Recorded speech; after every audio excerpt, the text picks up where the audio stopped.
السلام علیکم متین الحق۔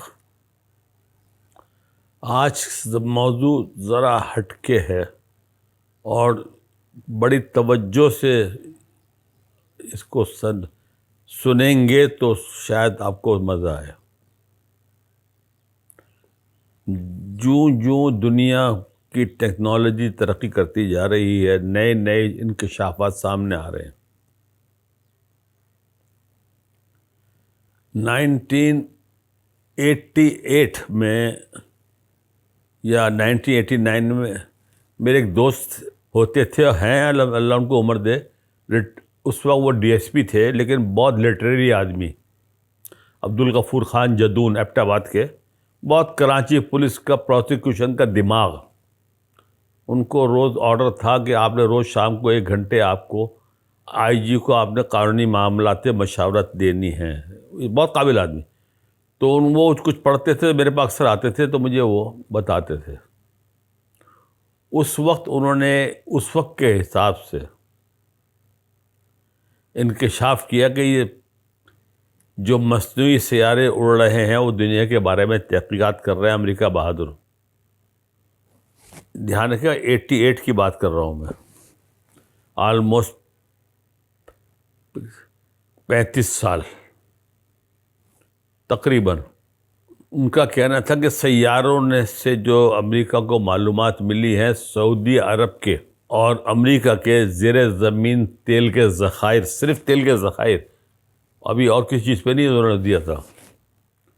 اس وقت انہوں نے انکشاف کیا تھا کہ سعودی عرب میں جو تیل کے ذخائر ہیں صرف وہ اتنے ہیں اس وقت کے ریٹ کے حساب سے، یہ 5 دفعہ امریکہ کو خرید سکتا ہے سعودی عرب۔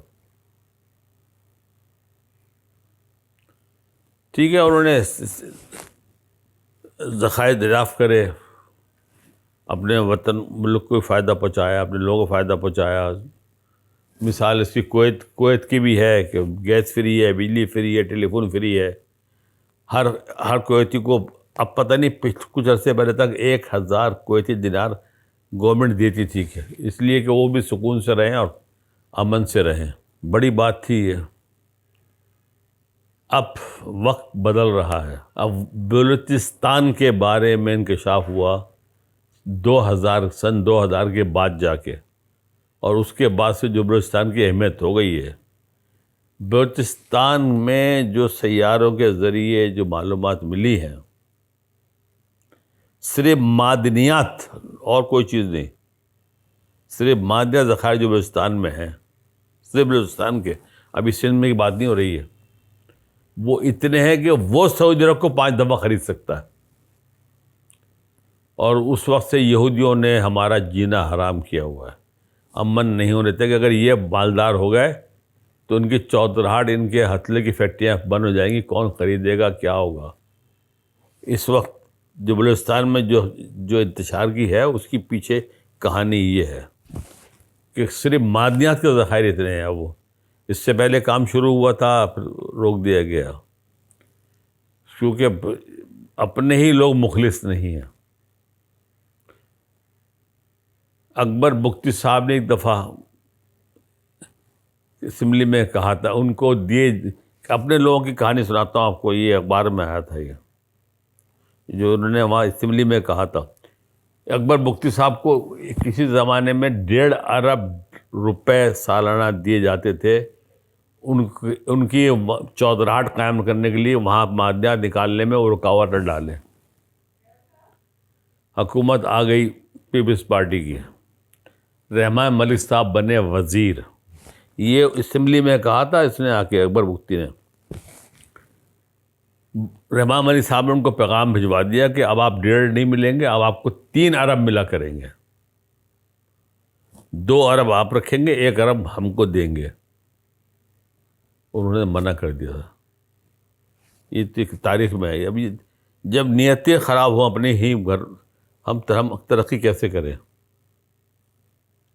اس پہ غور کیجیے گا، سوچیے گا کہ یہ اتنے وسائل، اتنے معدنیات ہمارے پاس ہیں، لیکن بیرونی طاقتیں ہم کو ہاتھ لگانے نہیں دیتی، کہ الجھا کے رکھتی ہیں۔ آئے دن یہ ہنگامے، تاکہ یہ چینیوں کو مار دیا گیا، انجینئر مار دیا گیا، مزدور پورے بھون دیے آ کے لوگ، انہوں نے یہ دے کے پیسے دے کے، یہ پیچھے سب یہودی یا مغربی طاقت ہے. بس دعا کیجیے اللہ تعالیٰ رحم کرے. اب ایک بہت عمدہ ایک تحریر پڑھنے میں آئی تھی امیر حمزہ صاحب کی. وہ بہت بڑے دانشور ہیں اور اپنے وقت کے ولی ہیں. صحیح مسلم میں 2339 ایک حدیث کا ذکر ہے. وہ حدیث کیا تھی اور میں بعد میں بتاؤں گا. پہلے آپ کو بتاتا ہوں کہ اس وقت آج سے کوئی 20 سال پہلے یونین ریسرچ کاؤنسل بنی ایک، کہ ان کو یہودیوں کی کتابوں سے اور دوسرے حوالوں سے یہ بتایا جاتا رہا کہ کسی زمانے میں پورا عرب بہترین گلے گلزار تھا، سرسبز. اور جبکہ آج تو حد نظر صحرا ہے. وہ کاؤنسل بنی، اس نے کام جب شروع کیا تو اس کو کچھ حوصلہ افزا انکشافات ہوئے. تو اب اس عرب کے بھی کئی ممالک انہوں نے فنڈ دیا. شروع ہوا تھا وہ 225 ملین یورو سے کہ نہیں اس پہ ریسرچ کریں. جو ریسرچ اب سامنے آئی رہی ہے، جو ان کے امیر حمزہ صاحب نے بتایا، اب بعد میں جو آخر جو سننے والی بات آخر میں آئے گی کہ پورے عرب میں، سعودی عرب بھی اور یہ پورا پٹی دبئی سے لے کے وہاں تک کی، یہاں پر زیر زمین 10,000 سے زیادہ میٹھے پانی کی جھیلیں ہیں، اور اس میں 2 جھیلیں کی لمبائی 1,000 میل سے زیادہ ہے. چوڑائی ان کی 800 میٹر ہے اور گہرائی 100 میٹر تک ہے ان کی. زیر زمین آج جھیلیں موجود ہیں وہاں.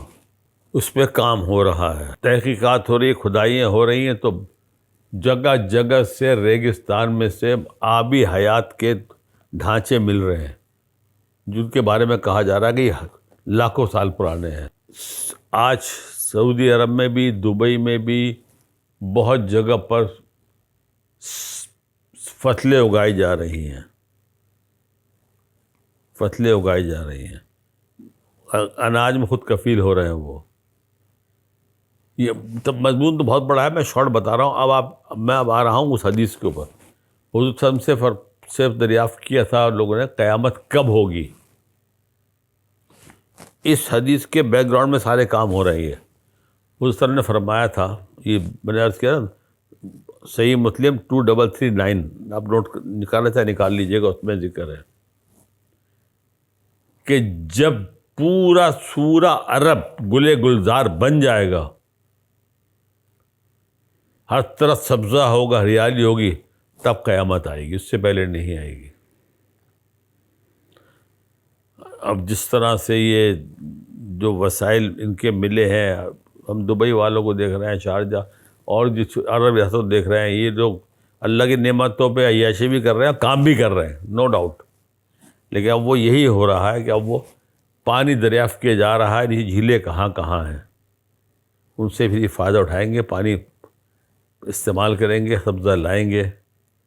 قیامت کی جو نشانیوں میں وہ یہی ہے کہ جب پورا عرب گلزار ہو جائے گا تب قیامت آئے گی. کون جیتا ہے تیری زلف کے سر ہونے تک، ہم تو آپ چلے جائیں گے، ٹائم لگے گا اس میں. دیکھیے، پڑھیے گا، سوچیے گا. اور ہمارے جو میں نے پہلے ذکر کیا، اس میں جو کہ ہمارے والوں نے کہ اعمال ہمیں کہاں لے کے جا رہے ہیں، عمل ان کے جس طرح کر رہے ہیں. دعا کریں اللہ ہماری غلطیاں معاف کرے. پھر انشاءاللہ السلام علیکم.